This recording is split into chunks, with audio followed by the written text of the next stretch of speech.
were uniting and warning of catastrophe this century due to global warming, etc., in which Alberta is a leader in the field. These starter nations that we flew over are indicative of this sort of overconsumption that's helping to lead to global warming. Now, most Albertans know these things, but they really rather not think about it. And our two senior government levels run on a dangerous and mistaken ideology, which is the belief that the market forces will fix everything, and that you can only have to look at Alberta's various different industries, including the recreational ones, to see that that's a fallacy. And government is not going to act to protect the environment unless it thinks that to do other. If it doesn't, it'll be thrown out of office. And lo and behold, Albertans just voted the same party back in, which de facto gives them a mandate for more of the same. So this is where we're at. So maybe our book will help to achieve something different next time. So Robin and I now have this book in hand, specially designed for the general public and from school children right up to seniors. And mostly it's about exploring wild Alberta, because that's the whole point, to get people reconnected to nature. We think that there's a huge disconnect, especially increasingly with the younger generation growing up behind computers and living in a virtual world instead of a real one.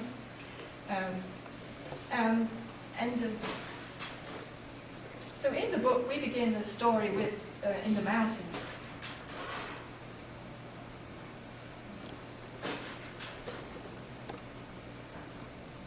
There's all kinds of plants too, as well, to see orchids. Until we started doing this book, I just thought orchids came from Borneo. So.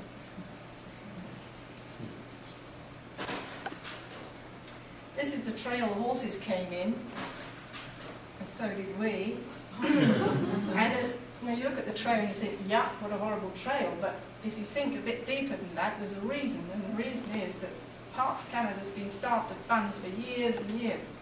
And they don't have enough money for maintenance of campgrounds, etc., trails. They don't have the money to do the biology they're supposed to be doing. And so this is a major, major problem.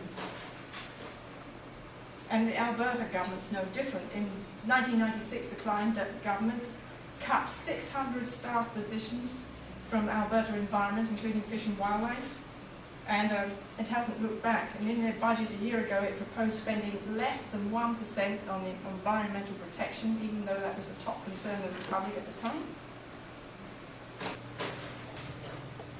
There's the sage grouse is endangered. 75% of, I think, Alberta species that are endangered are on the prairies. These have declined 92% since the 1960s, and they'll likely be gone by 2020.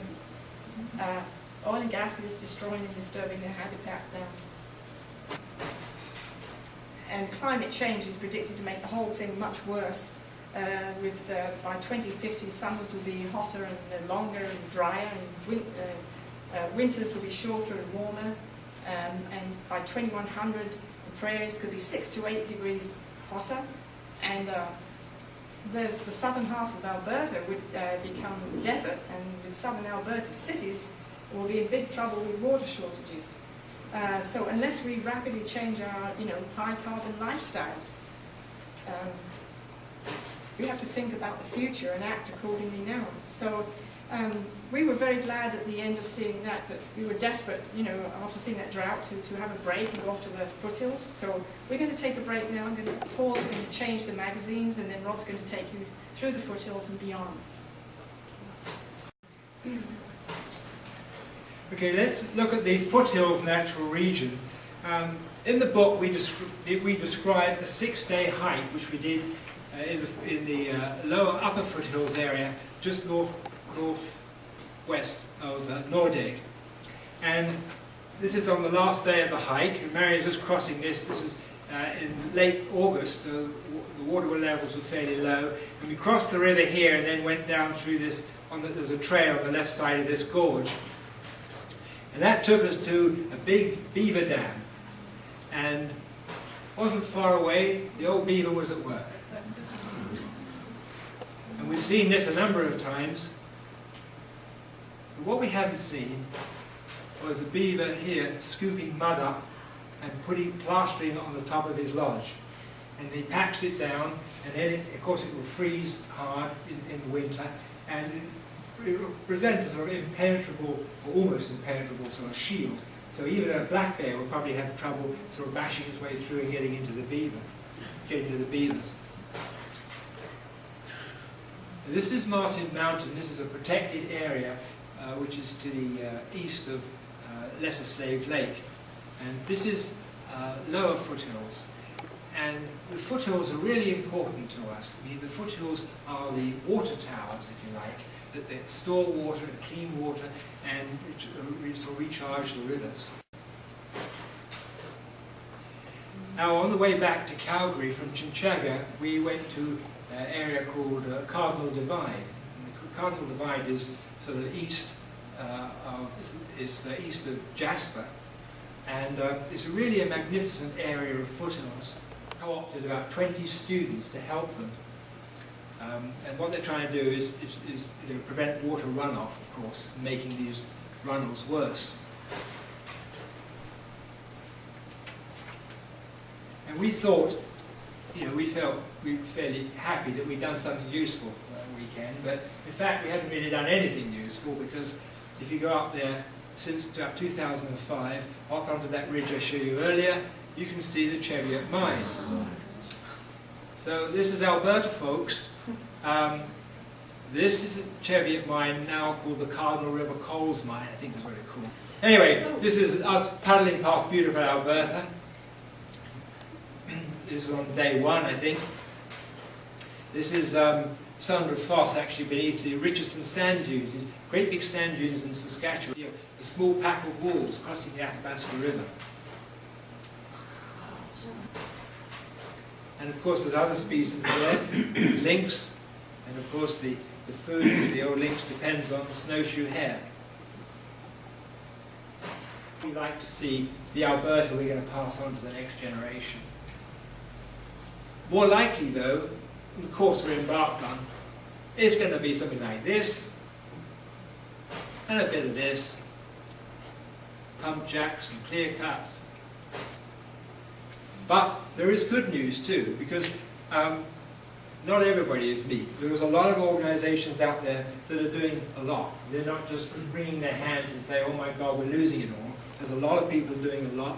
And one of those groups is, of course, CPAWS. And CPAWS has been fighting to improve the state of the wild areas of Canada for some 45 years. And they're joined by a number of other groups. There's Alberta Wilderness Association, there's Defenders of Wildlife, there's a Yellowstone to Yukon, there's a Pembina Institute that I've mentioned many times. There's a whole lot of people out there in Alberta that we're very fortunate to have. And any of you who are not members of, say, CPAWS or one of these other groups, I strongly advise you to join them, because they can really use your help in any capacity. Well, if there are no questions at the moment, you can think about it. Oh, Yes. oh, got one over there. For future development on some of these lands, like for instance, my aunt lives in northern Alberta and she's really concerned about the nuclear plants that go up there. And like, what do you recommend people do to try and prevent these things from happening? Stand up and be vociferous about it, and get other people on side, and make a lot of noise. And, draw up some media, and go and tell the radio station and complain. Big, capital C complain, and say, I'm not voting for you lot, if you do that. And don't vote for them. I mean, we just voted them back in, They said they were going to think about doing nuclear up there, and people voted them back in. Well, what does that tell them? So people are happy to have nuclear up there, doesn't it? I mean, but, just especially at by-elections and election times, but I mean, every opportunity. Well, CRISPR visuals Yeah. There you are, equal opportunities. It is, yeah. Okay, great. Thank you. Thank you, Karen. That was a great presentation. Thank you. Thank you. Okay, you're going 3. Good for you. I belong to public people, and I might give them